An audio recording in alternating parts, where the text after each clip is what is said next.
All right, so joining us now on The World Today to discuss more on foreign policy is a foreign policy commentator in Brussels, Belgium, Mr. Nweke. Thank you very much for joining us on The World Today. Thank you, Anne. Thank you for having me. Well, it's barely 1 month since U.S. President Donald Trump took office, and the world is already seeing a major shakeup across sectors. What do you make of this? Well, Trump never fails. I mean, some would say, along with Trump for his second missionary journey, is a truckload of chaos. But you see, Anne, this can hardly surprise anyone because Donald Trump is doing exactly what he campaigned on. So the world saw this coming. He made no secret of the fact that he's going to increase the tariff and a host of other things. And so, the pen, the ink rather, with which he signed, his act coming into office could barely dry up before he started unleashing all of these executive orders to implement what he promised Americans that he was going to do, and what Americans overwhelmingly supported him to do. So that's on the reality side of things. Now, the other reality is that some of what he promised and some of all that he's unleashing now may not be feasible. They may not even be legal, both within the United States and, internationally in terms of, trade rules and so on and so forth. But those were promises he made, perhaps knowingly, or you could say unknowingly. But the fact remains that some of these things are going to be challenged. Others are going to, receive what they call retaliatory measures. So it could actually fall either way. To some extent, it might be that he's doing this simply, to score some political points, even knowing that they are dead on arrival. So it remains a bit of wait and see, Anne. All right. So with increased tariffs from the United States and retaliatory measures from countries affected, I know a lot of analysts have talked about its possible effect. But what is the actual impact on global economy if these countries start introducing tit-for-tat measures? It can only be imagined, Anne, because tit-for-tat will definitely escalate, into a full-scale trade war. And like the Canadian Prime Minister said, it wouldn't be that way. The global economy could suffer, lower growth. That is one, very obvious consequences. And then you will also talk of higher prices of goods, but also services, particularly, financial services. And then, of course, you will see financial instabilities everywhere. However, it does look like a few countries, might benefit from this. I believe, for instance, countries that are, neutrals, take, for instance, Vietnam, maybe even some African countries. But ultimately, what we're going to see, is slower growth. And as a matter of fact, the World Bank has already issued a warning to that effect. So indeed, slower growth is the most obvious of, the consequences. While Mexico and Canada, we heard, have announced their own measures, China is saying that it will take corresponding countermeasures. But we've seen it file complaints with the World Trade Organization. What countermeasures can Beijing possibly deploy next? Well, Beijing obviously is taking a more measured approach.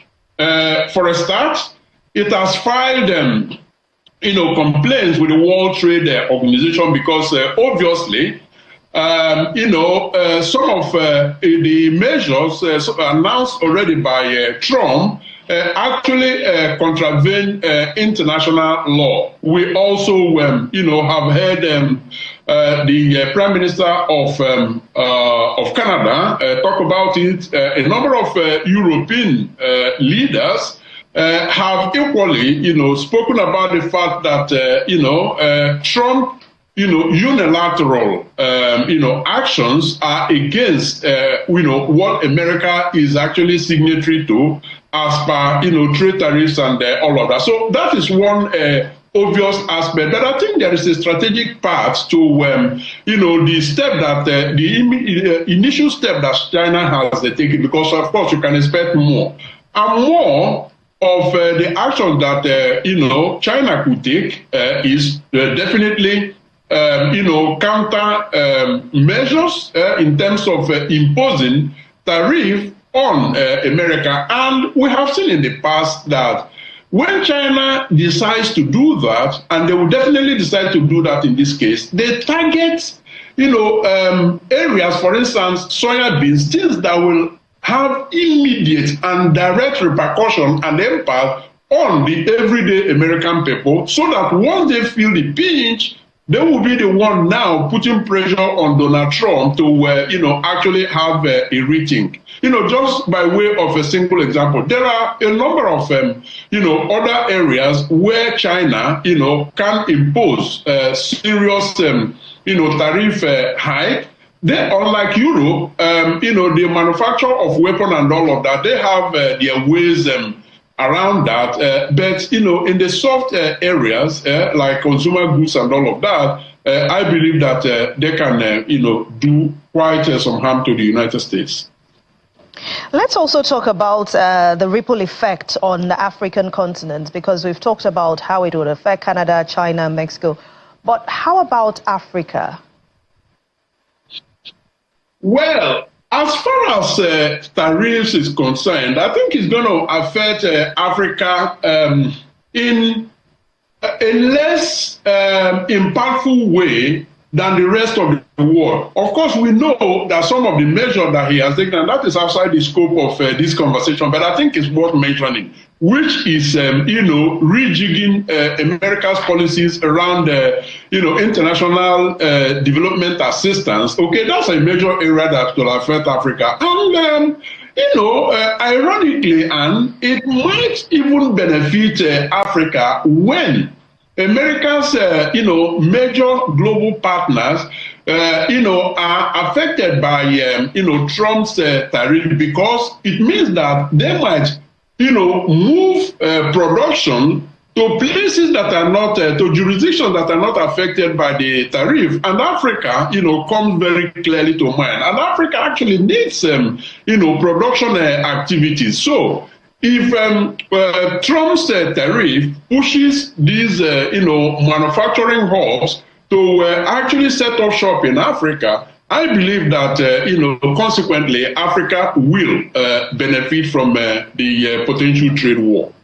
Now, the EU leaders have also given their own 2 cents about this, especially as Mr. Trump says that the EU will definitely get an increase in tariffs also. How do you think the Union will react even as they meet in Brussels? A lot of them have been talking about making sure they retaliate. But what do you think the real discussion will be when they meet?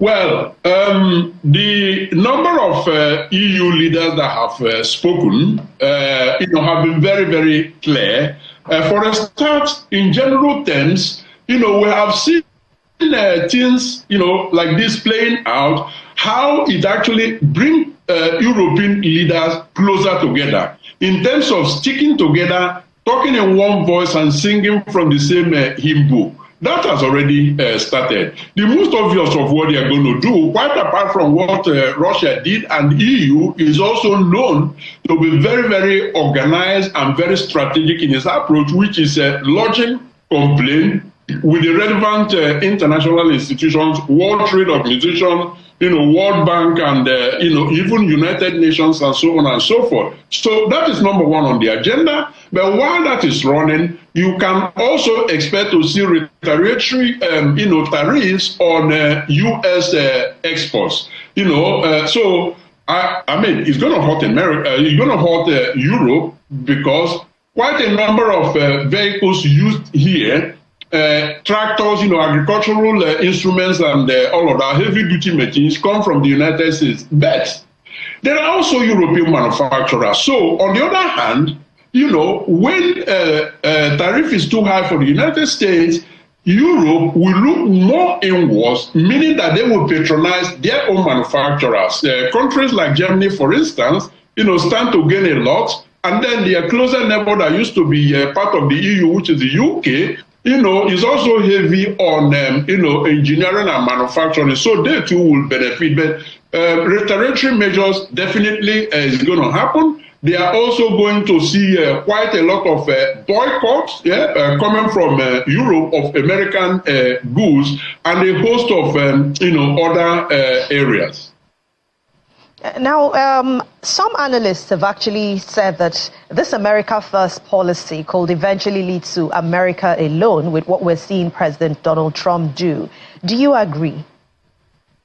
Well, it is obvious that an eye for an eye will leave everyone blind. And so, the Prime Minister of Canada couldn't have, summed it up better, that it doesn't necessarily have to be this way. Yes, of course.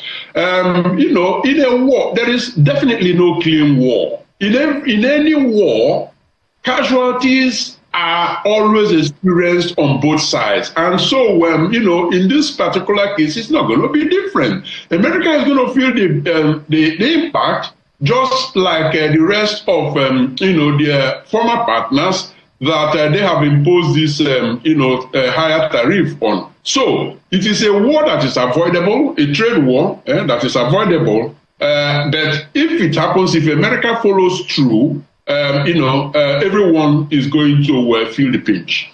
All right. So we're saying there are no winners when it comes to trade war. I guess that's it. But thank you very much, foreign policy commentator, Mr. Nweke, for your time and your contribution on The World Today. Thank you, Anne, for having me.